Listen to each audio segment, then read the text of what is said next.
Welcome to Lanterns Live, the only live stream YouTube channel dedicated solely to Green Lantern. I'm Ralph. And today I'm talking about Green Lantern 30 along with Will Smith. Well, we were just talking before this about all the things that I was like fumbling through to get the show live. And as soon as I hit live, I got this big giant blue banner across the top of my screen. StreamYard. Yeah, that said to simplify our structure and supporting long-term improvements to StreamYard. StreamYard, the company that previously provided your service, has merged into its parent entity, Bending Spoons US Incorporated. This Well, means that starting January 1st, 2026, your service is now being provided by Bending Spoons US Incorporated. No action is required on your part. Everything about your account, including how your personal data is processed, will remain the same. And there's like platform terms and private policy. Like, that's a hell of a thing to spring on someone when they just start a live stream. it would be something that would make more sense once it noticed you logged in. It's like, boom, hey, new Right. TOS update. We're going to be this new company, whatever. Not as you're going live, like a big blue flash to scare you. Live, a giant blue banner popped across the screen. Usually when that banner pops up across the screen, it's like letting you know, oh, you're not live with like Twitch, or Yeah. something's happened and you're not live with Kick or whatever it is. So I like panicked. I completely panicked. And like maybe an email would do. Yeah. Holy smokes. How you doing? I am great. I really enjoyed this issue of Green Lantern 30. I gotta say, Okay. it might be my favorite main run Green Lantern issue in quite some time, despite the Whoa. fact that there is no Kyle in it at all.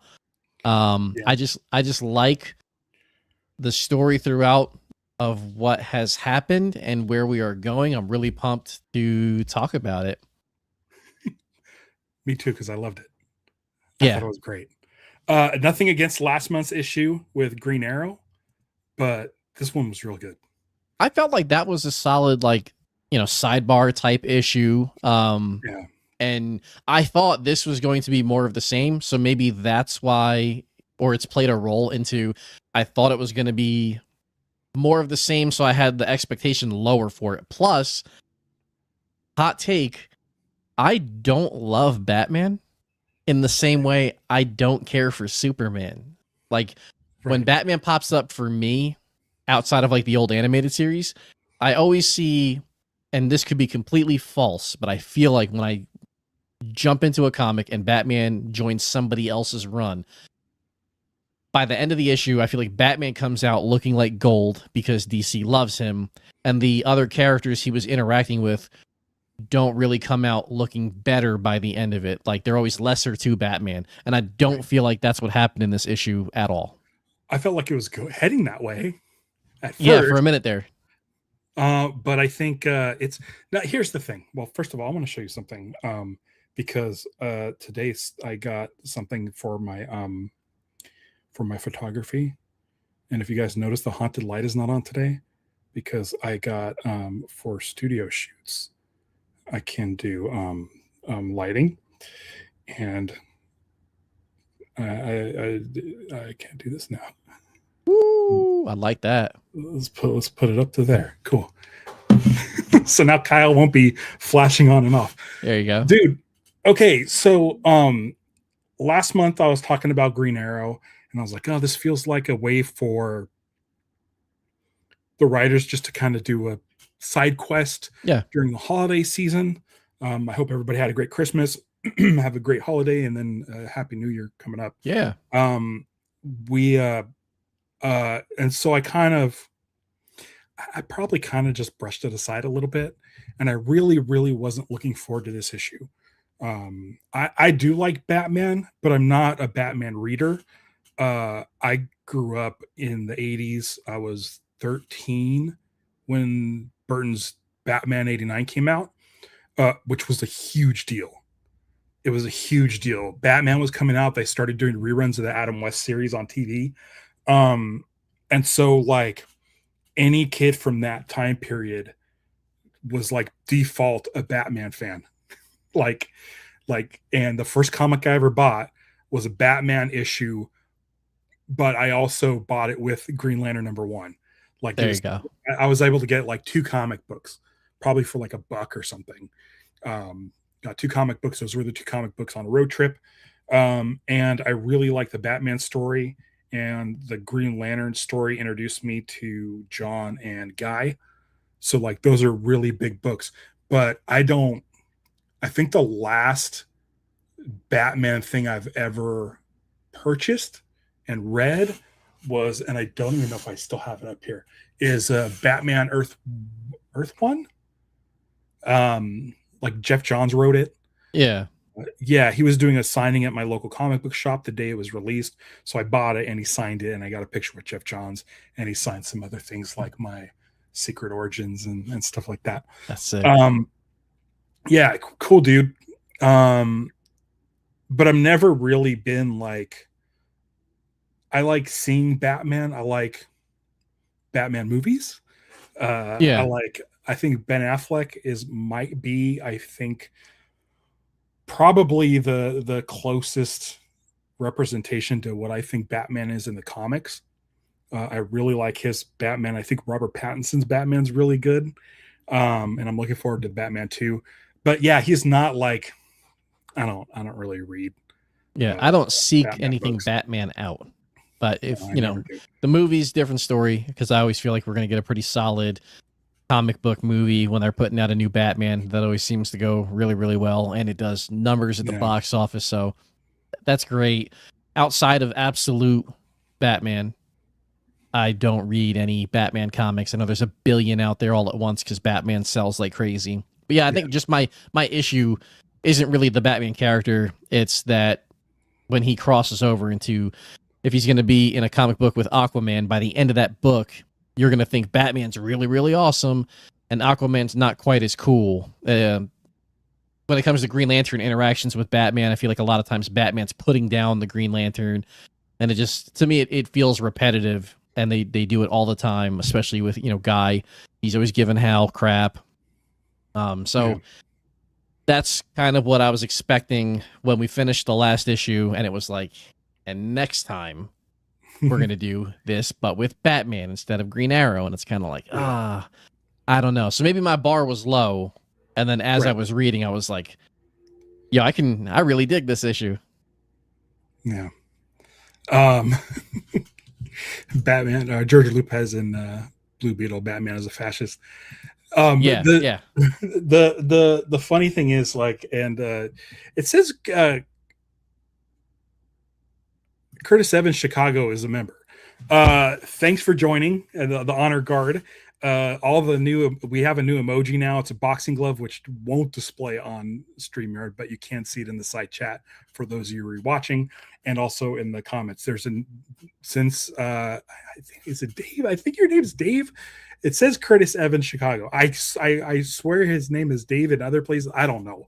He can clear it up for us. But because him and Darren both joined, I was able to add another emoji to the list of things.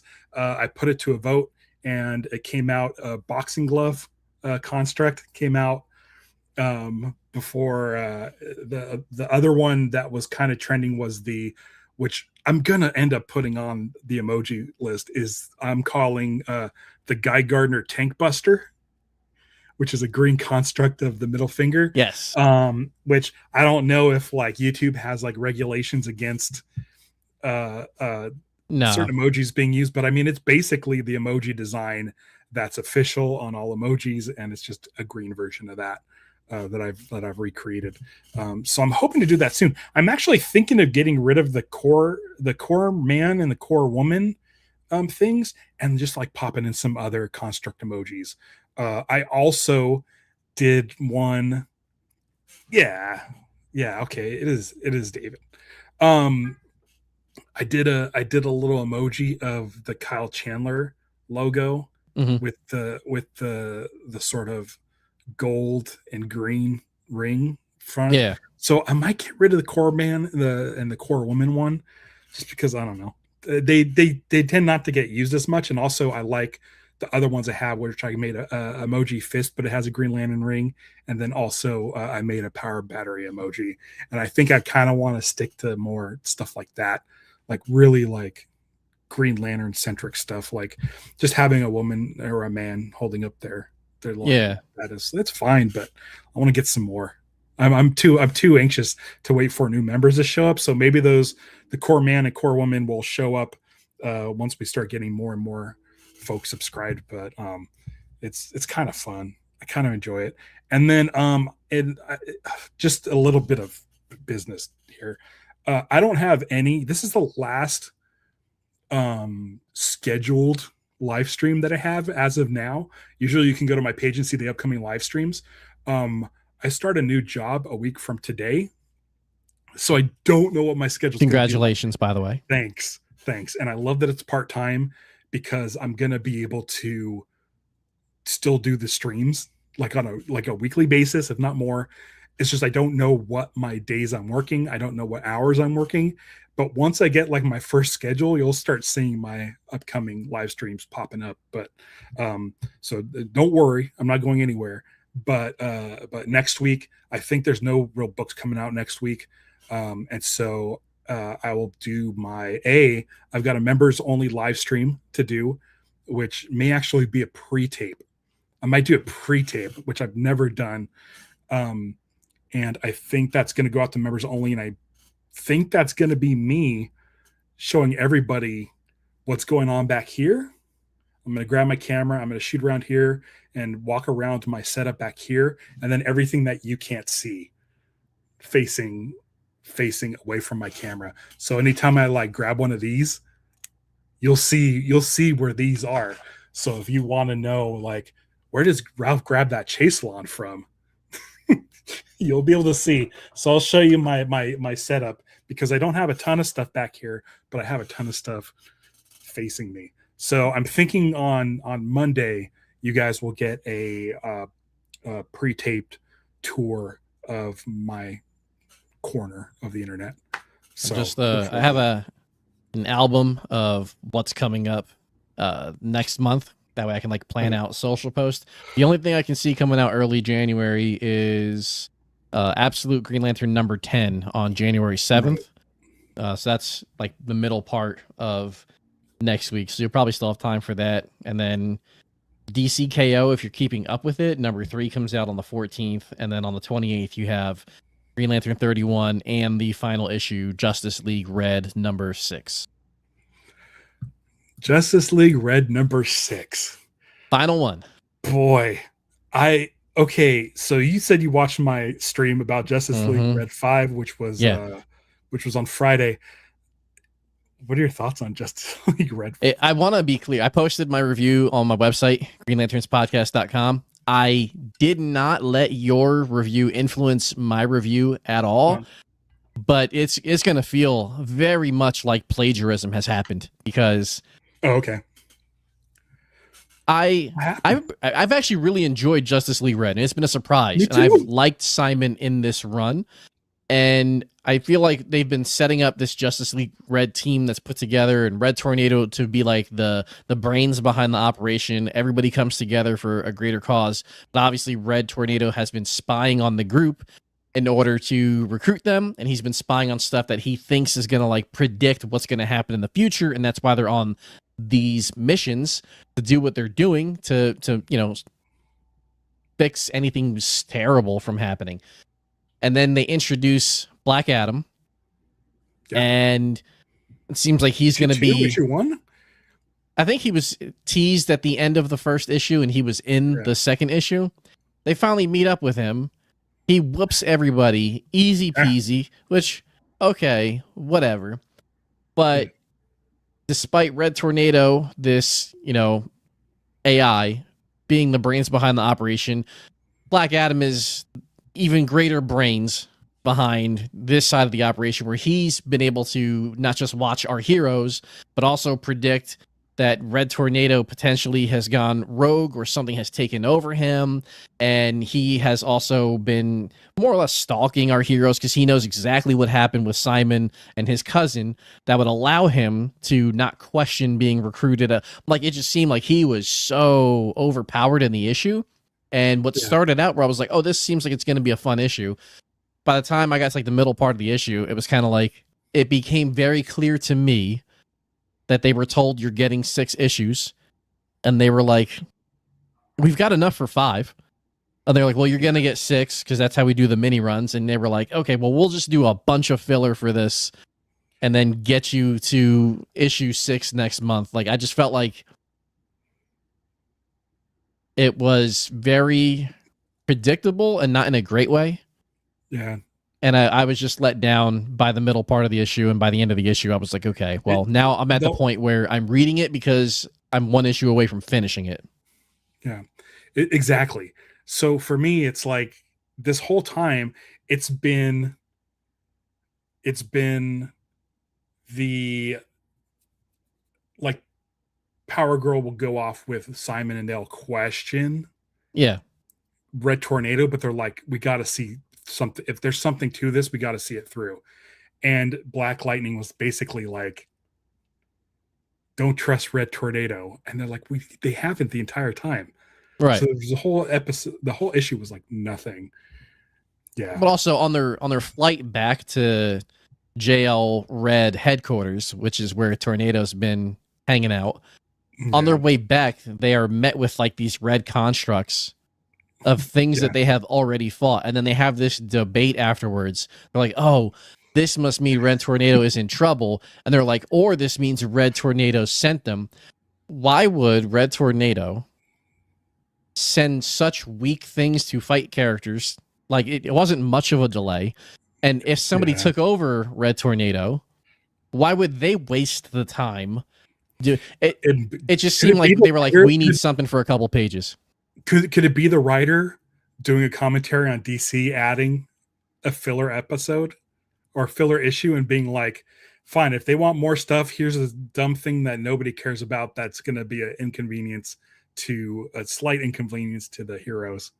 It was like, I don't know. It didn't hit for me.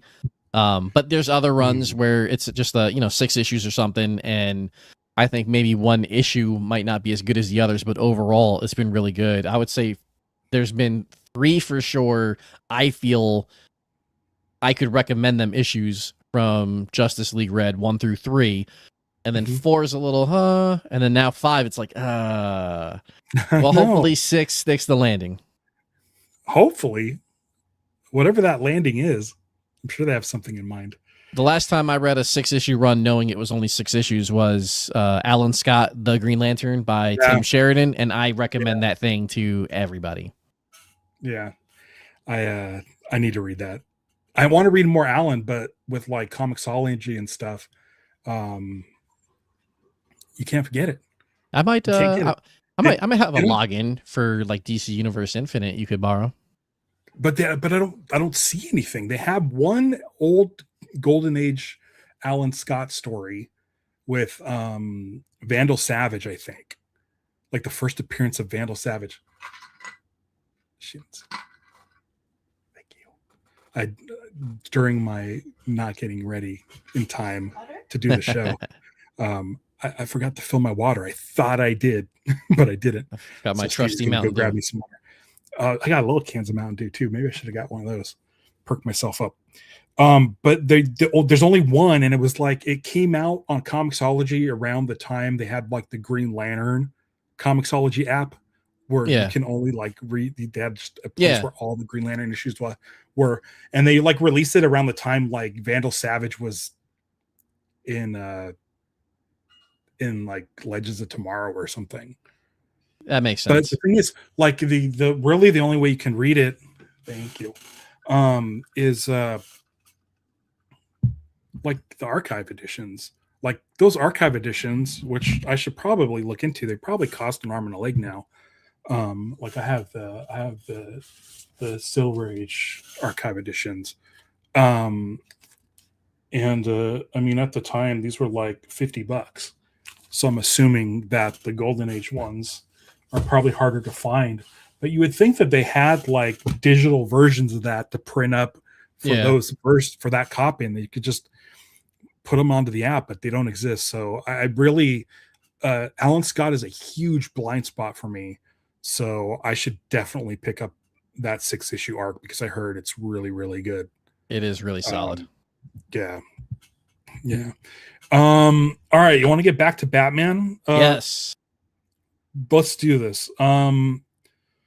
So basically it's Hal going to Gotham to find Batman because Batman has equipment and stuff that he can do to kind of like do an MRI, like a Yeah. super scan of Hal because of the flashes and weird imagery he's getting from touching the Book of Oa. Yeah. So for those who aren't like fully privy to what's been going on in the main GL run, Hal had his name appear in the Book of Oa. He touched it, and it's just been like imagery for him, flashes. He's kind of like freaked out a little bit about what's going on, and he's going to the world's greatest detective in hopes that he will be able to really get to the bottom of this and be able to tell Hal exactly what's going on and figure out how they can fix it, cure it, stop this, or if this is just something that he's got to deal with, basically. Yeah. And I want to say in the last issue with Green Arrow, I don't know if there's any sort of tie-in with the main book that I remember. This felt a little more like it was tied to the main book by bringing up the Book of Oa. Yeah. No, I think in the last issue it was just we see Hal, he joins up with Ollie, they go to a bar, they fight some guys, and they're like, whoever beats up the most people without powers wins. Yeah. And Ollie kind of calls him on it, and he's like, what are you doing here? And he explains it, but he's like, no, but like, it's me. What are you really doing here? Why are you visiting me out here? And you know, he's kind of telling him he's going through it. And that's what pushes him to recognize that he needs to go see Batman in Gotham, even though he doesn't really love Gotham, and it seems like Batman's always talking down on him. But you know, it's something that he felt he needed to do. Yeah, the thing I like about this though is there is a relationship with Hal and Bruce.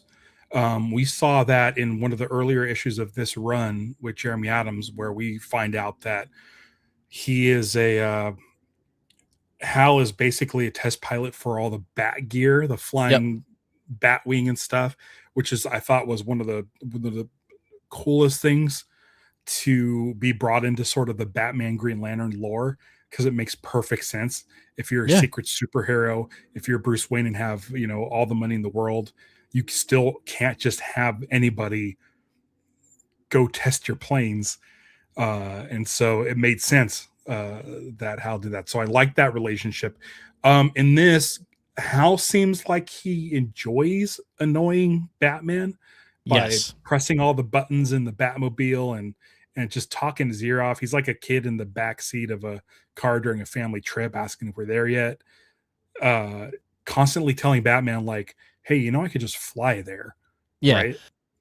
I even like the opening to it. You know, we're over in alley and Batman stops like a mugging from happening. And as he's beating up the bad guys, the sky lights up green and he looks over at the people he just saved and he's like, go home now. And you look up into the sky and it's the bat symbol, but it's not through the light. It's Hal making it with his power ring. Right. Then Batman goes to visit him where Hal's like humming or singing on the edge of a building. And Batman does the Batman thing where he like sneaks up on him and it like makes Hal kind of like fall off the side of the building before catching himself. It's just they do have a fun dynamic. And right after that happens, as he's going to talk to Batman, he has one of those like all these things are rushing through his head from like the after effects of the Book of Oa issues that he's been going on, which I guess is from Krona having done something to the book, but we don't know fully what. Right. And he's like kind of passing out and Batman has to save him. And then from there, when Hal comes to on the next page, we get to it, they're in the Batcave which even as Right. somebody who doesn't care for Batman, I love the Batcave. I think it's such a Right. cool idea. There's always awesome stuff in there. And then being able to see some of the tech, like I've got one screen in front of me and 3 for work over there. Batman's got like 57 screens and Yeah. all this cool stuff. And he's just, there's all these things floating around Hal, and they're like kind of taking his temperature basically to figure out if Right. they can see what has been going on. And the whole time it's like Hal talking to Batman, which annoys Batman because he just wants him to shut up and let him do his thing so he can help you. But then they get interrupted, kind of like Hal and Ollie's conversation. Not that it gets interrupted, but because there's people nearby causing some issues, they got to go handle it, and then they get to go on a little team up adventure together. Hal Jordan and Batman, which is those are really cool to me. Yeah, and Highball brings this up, and I was going to bring it up as well. Highball says he felt the issue was very derivative of the short story that Jeff Johns did with Hal and Batman versus the Tattooed Man. I feel a lot of Jeremy Adams' run has been too similar to Jeff Johns' run. One of the things that it's one of my favorite bits that happens, I think, during Blackest Night, somewhere in that storyline, where it's Batman and Green Lantern alone on the Watchtower, and it's basically silent. Like they're basically forced to do small talk. They're just both just looking out the window. And it's when Batman discovers that Hal Jordan saw his dad die at a young age. And so going into this issue, I was like, I wonder if that's still something that's there, because I love that moment. Because before that moment, they were really at each other's throat a lot. It really shows in like the New 52 run, and I've seen it a billion times. The like 10 seconds animation from Justice League, one of the Justice League animateds, where Green Lantern's giving shit to Batman, and before he knows it, Batman is taking the ring off Hal Jordan. Yeah. Yep. Yeah. Like, and people like to talk about that and how Batman's cool, but whatever. I was there during Rebirth when Batman got knocked out by Hal with one punch. One punch, baby. So there's always a back and forth, but that moment in Blackest Night always got to me because it was like they finally have something to connect on, and it's one of the things that defines them, especially defines Batman, is both Martha and Thomas Wayne's murder and the death of Martin Jordan. So I'm glad that this is in here. Yes. So so for me, it does feel a little similar to Jeff Johns' run by bringing that up, but I think it's been something like 15 years at least since that conversation happened, that it's nice knowing that Jeremy Adams is such a big fan of Jeff Johns that this was a reminder of that conversation. Like, this is it. So for me, like, it's been 15 years since we saw that, at least. So it was nice to see that they were bringing that up again, just to remind people of where they stand relationship wise and how they respect each other for their origins. And then, yeah.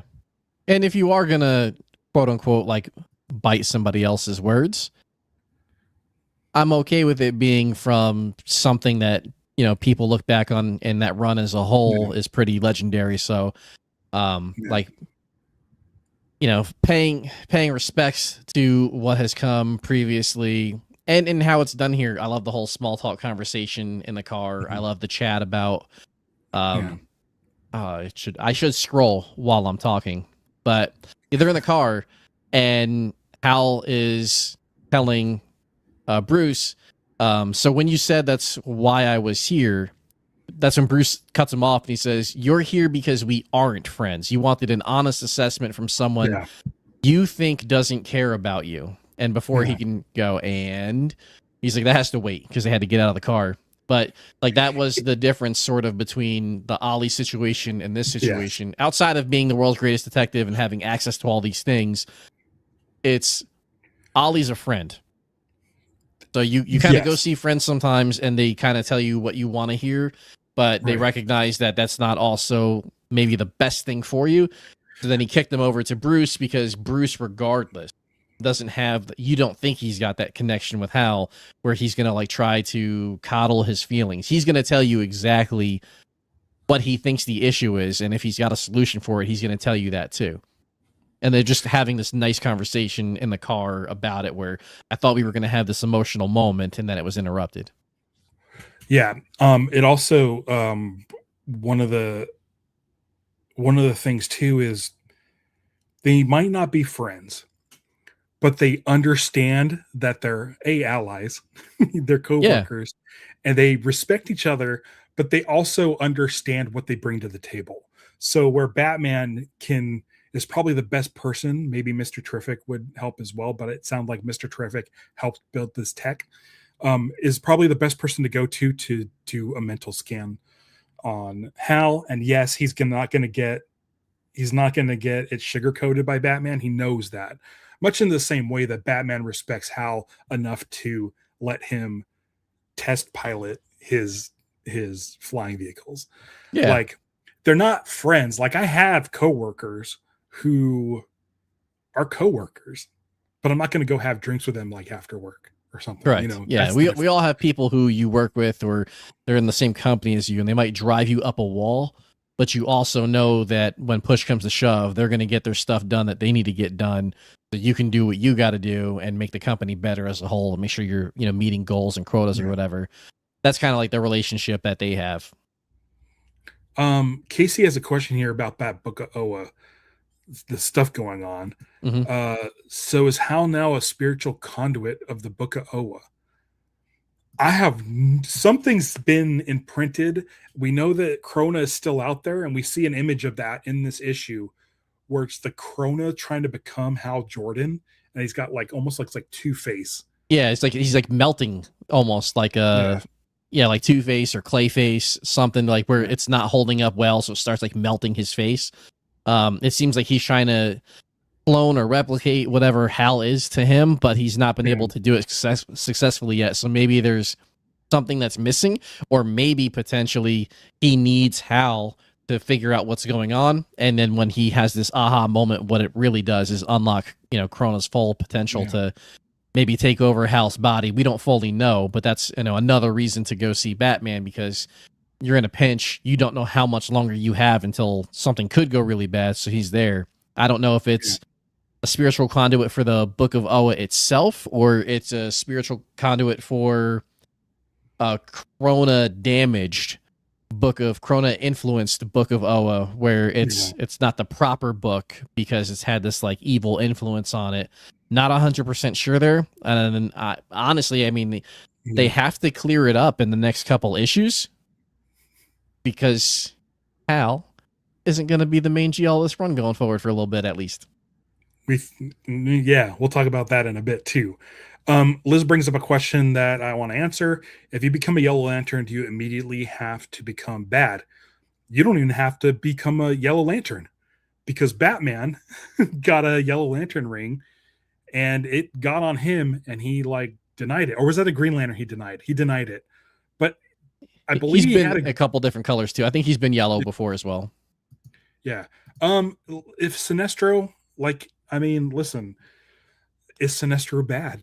I was gonna say it's almost like a moral compass issue where Sinestro he believes in his head that he's doing what he has to do, like with fear, because he doesn't feel, when it comes to like policing something, that the way the Green Lanterns operate is always the best way. It's kind of like that debate with superheroes where, do we just put them in Arkham Asylum, or is it okay to kill them? Because if we put them in Arkham Asylum, eventually they're going to get out and they're going to go back in the streets and they're going to cause all sorts of issues again. Or if we kill them, they're never going to do that again. But killing is wrong. So it's kind of like that's how the Yellows feel about their situation. They're using fear to police something in a way that they think is the right way to do it, so it doesn't keep happening. Just like, you know, the Reds don't feel like they're being wrong for what they're doing because they want their vengeance or whatever. Like, it's a moral question. You got to decide for you if how they do it or how they go about it, if that makes them evil or a bad guy or a villain. Yeah. It's funny the way that Jeff Johns set up the spectrum, and he did it so perfectly. And I think the colors matched exactly what they need to like represent. Where if you look at green is dead center, willpower. It's dead center, and as if you veer off on either side, you have yellow and blue, which are getting a little bit farther away from that Yeah, good determination, willpower. And so I like that the further you get to like red, and you get to like love. And so it's yeah, like the one of the greatest things is love, and on the side of good is love, and then rage on the other side. Like the way that the whole spectrum came out, it's just like it's genius. It's genius. It worked out so perfectly. And I, of course, violet will be love because that's what we associate with like Valentine's Day. But it yeah, just the fact that Star Sapphire was set up in like the 60s, and she had like the powers, and even though it looks mostly pink, the Star Sapphire, the actual stone is violet, and he just did a little bit of tweaking to make all of that work. And it's pretty perfect. So I feel like the farther you're away from green, it's the extremes. And I think that with yellow right next to green, that there's some wiggle room in there where it's not all the way bad. Whereas rage, when you're the farthest away from green, is all the way bad, and when you're love, you're the farthest away from green, and it's all the love. So yeah, that's my thoughts. Cloned Avenger brings up something I really want to talk about. You kind of hinted a little bit at. He saw that Daryl Banks will be on issue 600. That's exciting. I would love for Johns to do a short story or something for it. I'd love for Johns to do anything. yeah. Green Lantern Please. because he's the best. I'm excited for 600. As most of you know, we are getting a new design for Kyle, Mm-hmm. and you had a discussion with David Nakayama Yep. on your channel, Green Lanterns podcast, for like it's like an hour-long interview that goes by so fast, and I wish I could have listened to another hour because it was awesome. I loved it, and I loved the Kyle design. I wish they had the wide eyes, but that's something that he said can, depending on the artist.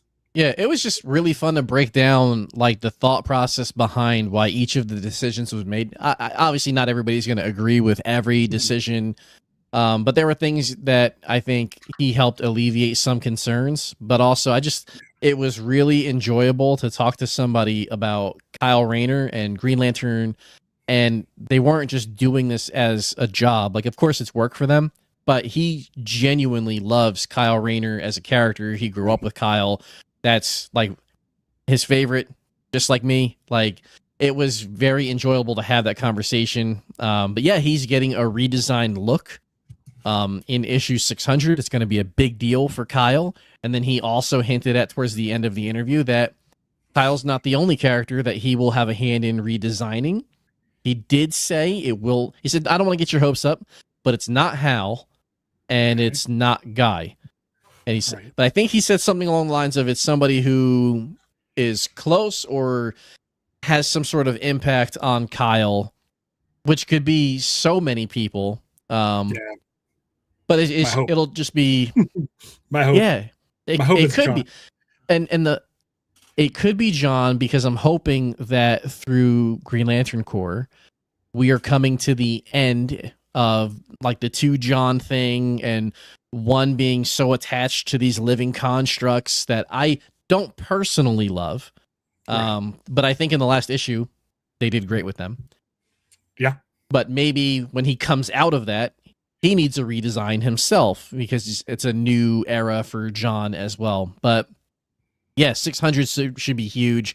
The names that are attached to it. I said this in my interview, but to try to fathom 600 is just absolutely bonkers to me.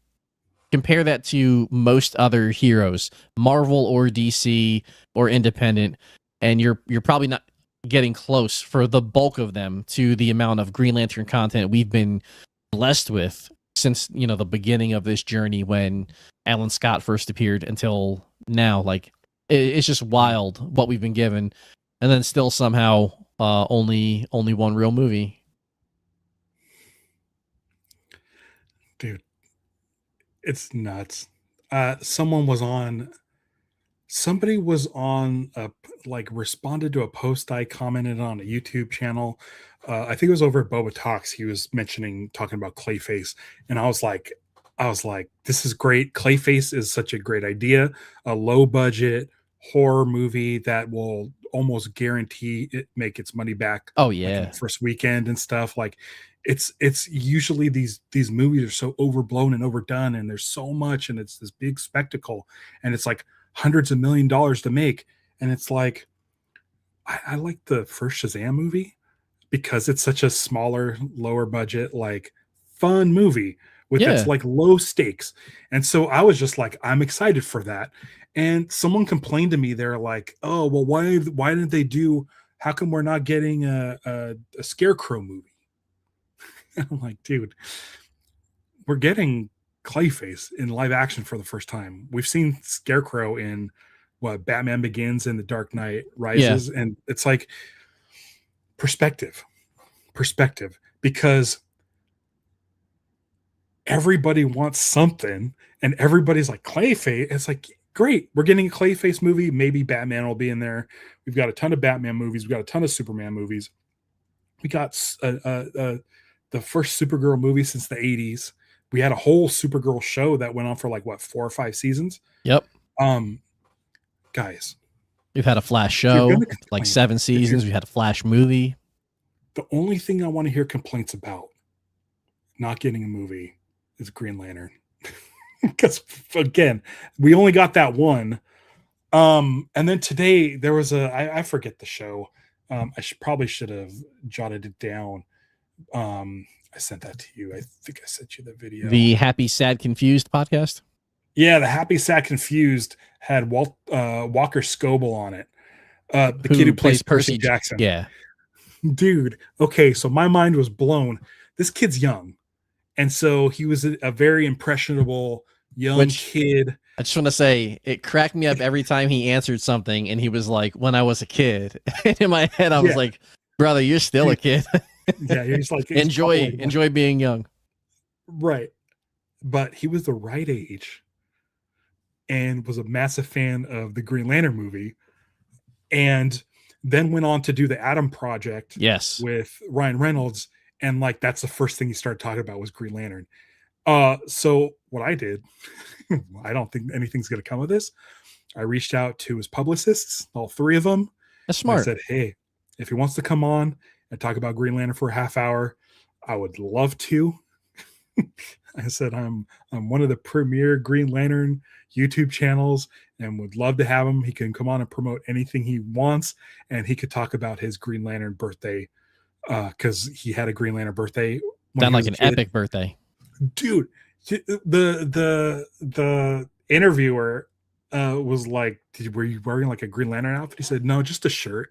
But for me, like a kid, like anyone wearing a Green Lantern shirt, like you had to be a pretty diehard fan to do that. But then he gave all his friends, when they came over for the birthday party, he gave them all Green Lantern rings. Yep. And I'm like, dude.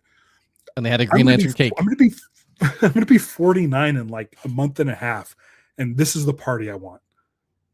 I'm right there with you. I'm right there with you. A bunch of rings to my friends. They're all going to be confused, but I want to get this kid on because I have yet to do a deep dive review of 2011's Green Lantern. Mm-hmm. And I mean, he'd be a great guest to have. He'd be a real great guest to have. And Ryan Reynolds, who I've reached out to as well. But that was a while ago. I don't think they're going to get back to me. He's busy doing non-GL things. Yeah, I know. But that's what drives me nuts about us not getting another Green Lantern movie. Ryan Reynolds fucked up royally. Well, it wasn't him that fucked up. Fox Studios fucked up with his Deadpool in Wolverine Origins. It was bad. Yes.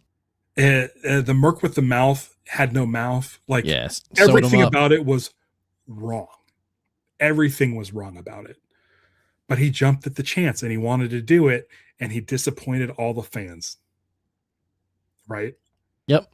But then he gets his own. But then he's like, "Oh, I'm going to leak my own Deadpool mini movie and totally get to do the character the right way."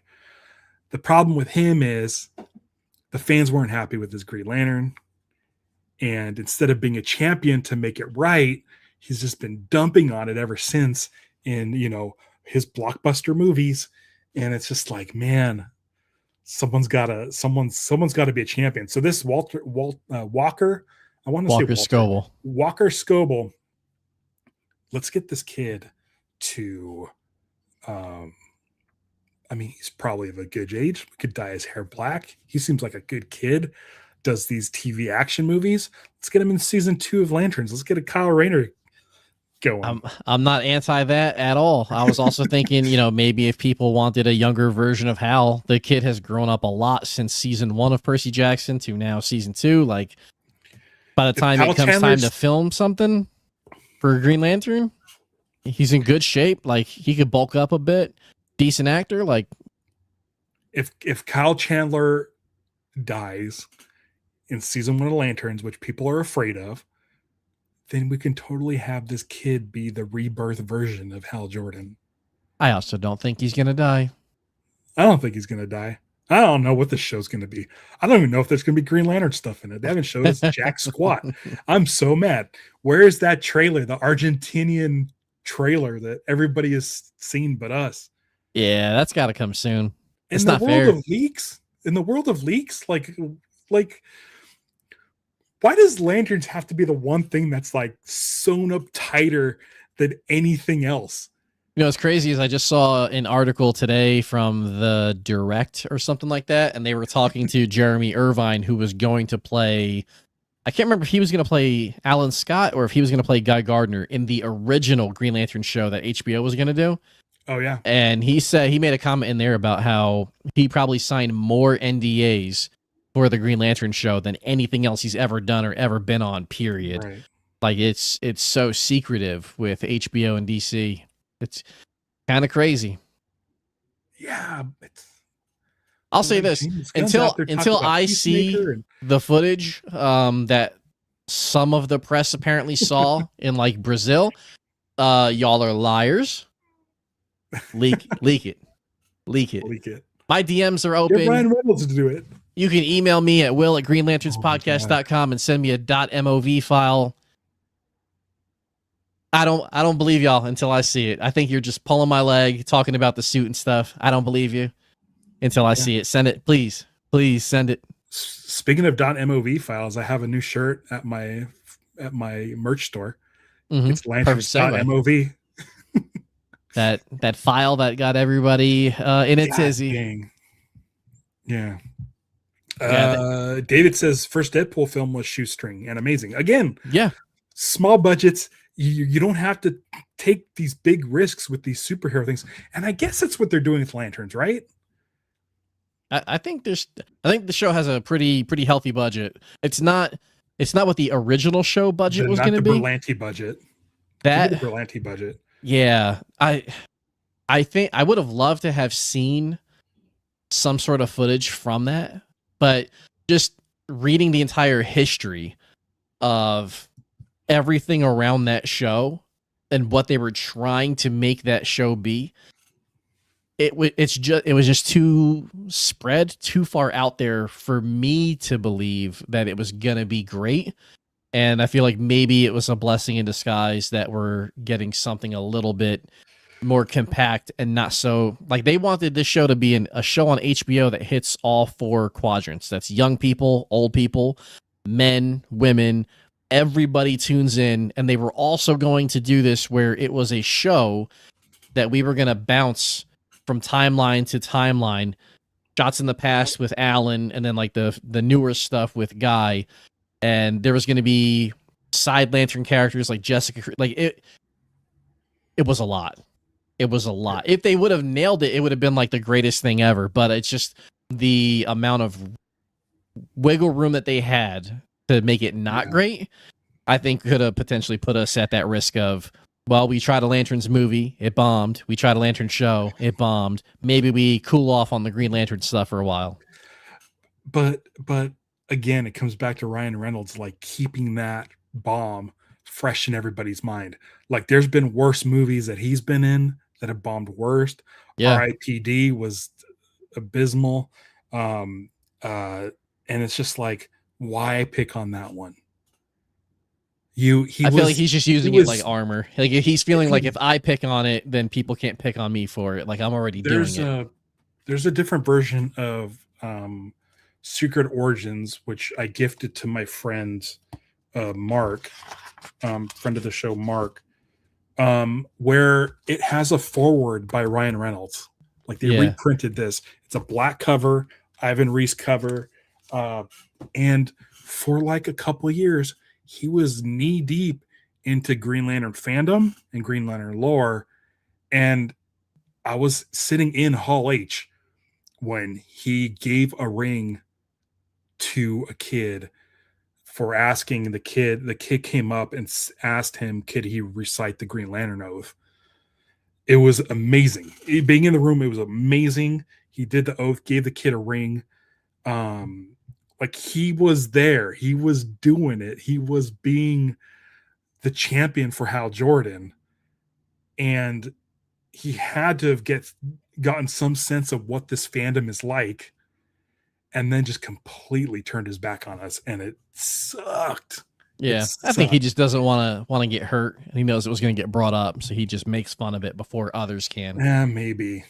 But now it's played out. Yeah. David says Ryan Reynolds dumping is the reason why I drifted away from GL Nathan Fillion brought me back. I'm so happy we're at where we are. I'm so happy. That's another dude I want on this show. I'm in touch. I'm in touch with his people. As soon as he starts talking about Green Lantern again, I'm on their list. I'm in their files. So fingers crossed, keep your blue rings shining bright for a possible like Nathan F. Fillion appearance on here, because the dude like Guy Gardner shows up in like a recent issue of like Superman or something. Vactor was telling me about this, and it's just like the only reason that's happening is because of the movie. Yeah, and people know Guy Gardner now. It's just nuts. I think a lot of people were shitting on the fact that James Gunn chose Guy Gardner to be the one that was in Superman. They're like, it's got to be Hal. It's got to be Hal. Tell me that wasn't the perfect move. Like having Nathan Fillion come in as Guy Gardner, tell me that wasn't the perfect move. No, and he killed exactly what that movie needed. And I'm glad he loves playing Guy Gardner. I love that he showed up in Peacemaker. I'm glad he's showing up in Lanterns in some capacity. I kind of hope he's in Supergirl, but I feel like we would have figured that out by now. So I feel like if there was going to be some overlap, maybe it's going to be edited out in post now. I thought that because of Lobo's appearance in Supergirl, it was the perfect move to put Guy Gardner in the movie as well. Because Guy has a storied past with Lobo. And I thought the perfect way to do it, which falls in line with the information we've been giving about the Lanterns teaser trailers, that John has another trainer and he gets replaced for some reason by Hal Jordan, and Hal's reluctant to do it. I thought it would have been cool if Lanterns came out first, and after a few episodes, Guy's telling John, I gotta go, because he's gonna go meet up with Lobo or look for Lobo. So he gets to go do an appearance in the Supergirl movie. And then that's why Hal replaces him as the trainer, but it is what it is. I think if that was kind of the plan, it would definitely be edited out in post now. Here's the thing. I feel like Lobo's going to get spun off into his own movie. I mean, it's Jason Momoa. Yeah. I think Supergirl's going to be a great introduction. And if there's a Lobo movie, you got to have Guy in there. Have to. Gotta have Guy in there. Like I want to see that so bad. Casey referred to me as Ralphie. Will and you, both Mhm. of us, I guess, what makes you believe Clayface will be any good? I don't know. I don't think it. I don't know if it'll be good or not. But what I think is because it's a low budget, it's not a big risk for DC to do this movie. I think that there's a couple things in there that gives me good hope for it. One is the lead actor is a stud. I trust that he's going to put in a really great performance.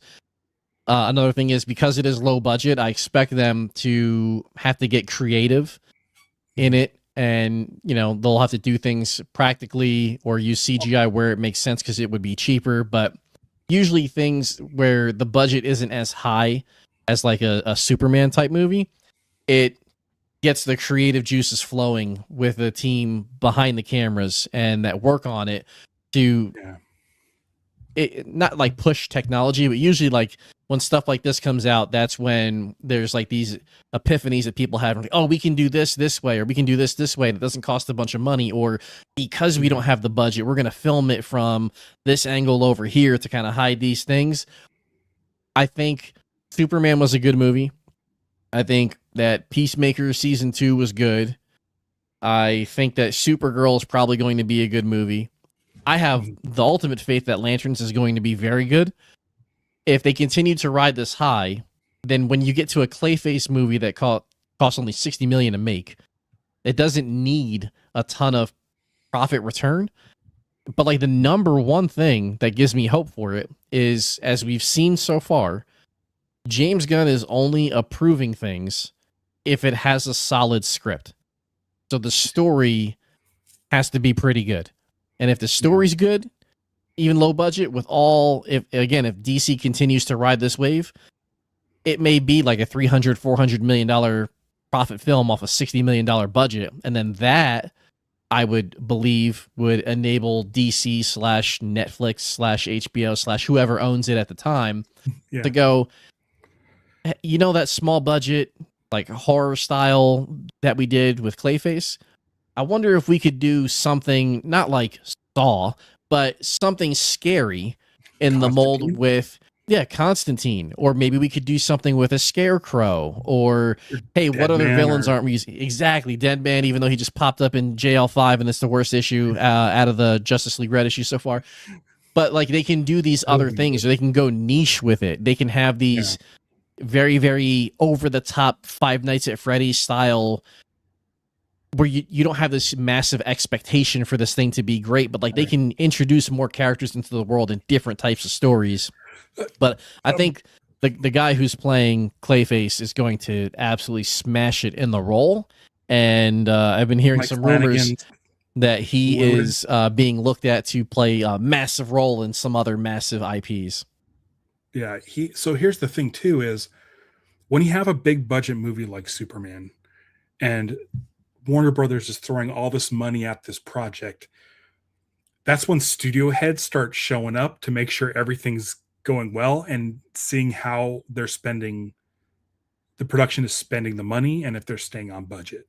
Yeah. If it's a lower budget one, you're going to have less studio heads coming around, which means you're going to have less cooks in the kitchen, which means you're going to let the director and the writer who you hired do their own thing and see their vision through.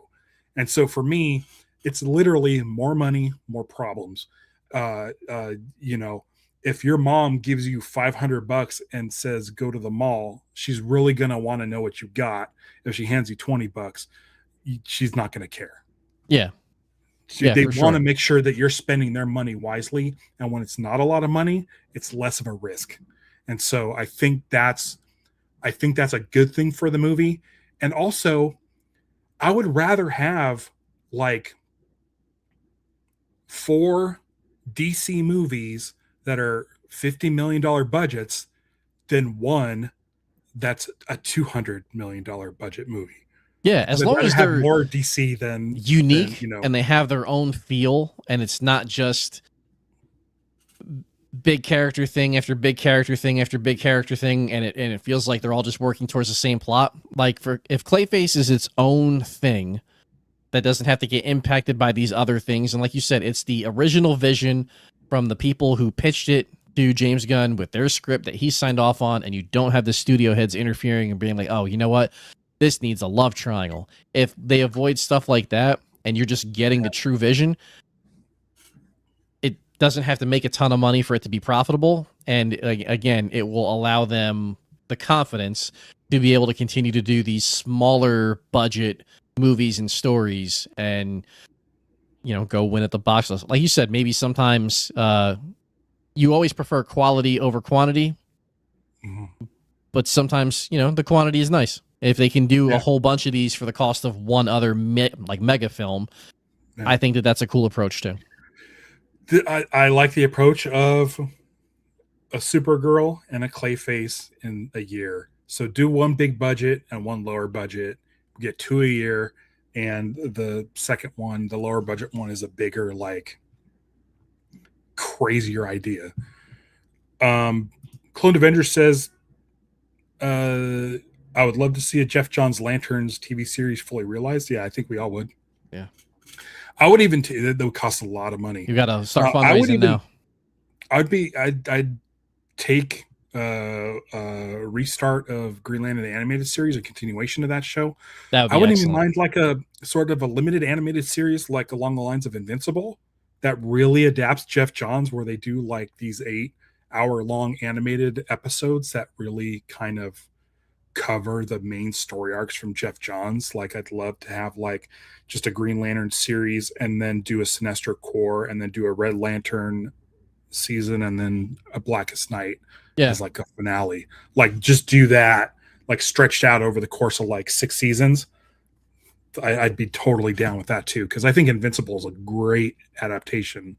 I love Invincible. Of a comic book. Yeah. I have an Invincible show. When they release them, go check it out. Invincible. I'm already subbed. Yeah. Green Lantern in 2011 was not great, but nowhere near as horrific as Superman that came out last summer. I don't know about that. I don't know about that. I thought Superman was horrific. I don't know about that. I'm happy we have both. I'm fine with bad DC. I won't watch them a bunch of times. I really had a good time watching Blue Beetle. I thought that was fun. Yeah. Like, there's different flavors, which is what I like. If you're like, there was a time where if you weren't a fan of Ben Affleck, you could see Robert Pattinson, or you can also see George Clooney and Michael Keaton. Like, you can get like different flavors. Not everything has to be for everybody, and there's nothing that's for everybody. So if you're not into Superman, hopefully you like Supergirl or Clayface or Peacemaker. There's going to be something for you. The DCU just started. I mean, it's been only like, 7 months? Not even that, since Superman came out, the first movie. Yeah. And we had that, Peacemaker. We're getting Supergirl, Lanterns, Clayface. Wonder Woman's being worked on. We're getting Creature Commando season 2. Creature Commando. So it's like, they just announced a new character that's going to be in it. Yeah. So, I mean, just be patient. Be patient. We'll get around to stuff that you like. I didn't think Superman was horrific, though. I thought it was great. It's the first Superman movie that I actually enjoyed. I mean, I'll say it. Like, I think the Donner movies are overrated. I think just don't love Superman. Yeah. I think the ending of Superman 1 is one of the stupidest things ever put on screen, where he spins the world backwards and turns back time. Yeah, cool idea. Like, but well, not even a cool idea. Like, I feel like basically instead of showing the world turn backwards, if it just was, he was like entering the Speed Force and he traveled back in time. Yeah, that's fine. That would make more sense. If the world starts spinning backwards, we're all flying off into space. That's how science works. So for me, I'm like, I like that movie up until that point, and I'm just like, God, you just that was the worst. And that was supposed to be the ending of Superman 2. That once Donner was gone, they took the ending of Superman 2, put it in Superman 1, and it's whatever. Superman's tough. I liked Man of Steel a lot. I really was. I think Man of Steel up until this latest Superman movie, I think Man of Steel was my favorite Superman movie. Um, it was interesting. It was this guy struggling to do all of the superpowers, and it was such a weight on him. And it's basically at the end you realize, oh, this is the secret origin of how he's able to settle down and become Clark Kent. Like it's Clark Kent's secret origins, not Superman's. And I Yeah. thought that was really fun. Him riding on his bike with the his tie flapping in the wind like a cape and stuff. And he gets the job at the Daily Planet and stuff. Like I think Man of Steel is great, but I also really like Superman. I think Superman 2025 is my favorite Superman movie. I don't think it's horrific. You may not like it, but I don't think it's horrific. Besides, like it gave us the first like live act. Well, I guess not the first. It gave us a live action Guy Gardner. So I still have to watch that pilot, that Justice League pilot with that Guy Gardner with the vest and the Kyle Rayner Yeah. mask. Yeah, that was weird. Yeah, yeah. Thinks the GL movie's mostly average. Yeah, it's fine. I think it's a Cliff's Notes version. It's a bullet point version of Green Lantern. Yeah, I fair feel take. like they if you read the Green Lantern art book, Constructing Green Lantern from page to screen, you could see that stuff was cut. And I heard that basically Hal Jordan was supposed to take the fight to Oa, and the Green Lantern Corps were going to fight Parallax on Oa, right in front of the like basically right in front of the Guardians, and the Guardians were finally like, "Oh no, we've been putting a blind eye towards this Parallax problem." Like, and then the sun is actually the sun from Oa that Hal takes him to, and that's why Kilowog and Sinestro and Tomar Ray just show up at the end without helping out the fight. They were supposed to help out. They were on the streets of Coast City. If you look at the artwork, they were there the whole time helping Hal out.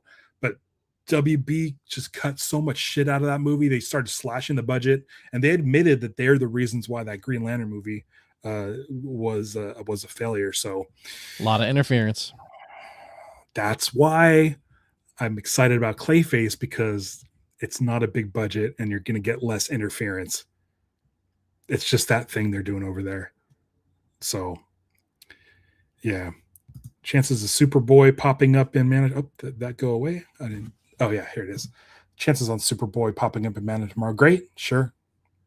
I'm up for anybody, but I don't know what the chances are. I haven't read The Woman of Tomorrow, but I don't think he would show up there. But Man of Tomorrow, who knows? I just want John to show up. That's all I want. Yeah. And Hal, if he's still alive. All right, I think we've talked enough. We've been at it for an hour and 7 minutes already. Holy smokes. This is the cowboy. Yeah. Happy New Year's Eve. Yeah, tomorrow's New Year's Eve. I hope everybody close. Listen, just a couple days, we're going to be in the year where a new Green Lantern thing's coming out, the series. So I'm hoping time flies. I'm hoping the way things work, usually HBO starts promoting things and sending out trailers 6 months before things start airing. So I'm thinking February. Might I suggest February the 18th? That is my birthday. If they release the trailer then, I'll know they are truly watching this channel and not just to pull down content from my site.